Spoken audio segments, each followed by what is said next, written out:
বালুরঘাট দরবারের প্রতিষ্ঠাতা হযরত মাওলানা শাহ সুফি মখদুম মোহাম্মদ খাজা ইসরাইল চিশতি নিজামী বাবাজানের জীবনী। বালুরঘাট দরবার শরীফের প্রতিষ্ঠাতা হলেন হযরত মাওলানা শাহ সুফি মখদুম মোহাম্মদ খাজা ইসরাইল চিশতি নিজামী। 1924 জ্যৈষ্ঠ 1326 সনে জন্মগ্রহণ করেন। উনি ভারতের দেওবন্দ মাদ্রাসা থেকে দাওড়া পাশ করে। উনি প্রায় 12টা ভাষার উপরে কথা বলতে পারতেন। উনি লেখাপড়া ও কাজকর্ম সবকিছু শেষ করে চিশতিয়া নিজামিয়া তরিকায় দাখিল হন।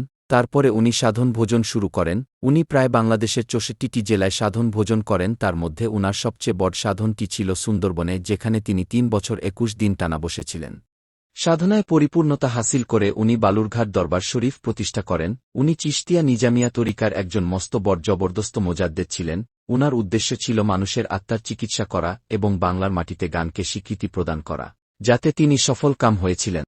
উনি সবসময় নিজেকে লুকিয়ে রাখতে চেষ্টা করেছিলেন। উনি উনার স্বপ্নকে বাস্তবায়িত করে 9 সেপ্টেম্বর 1996 সালে দেহত্যাগ করেন।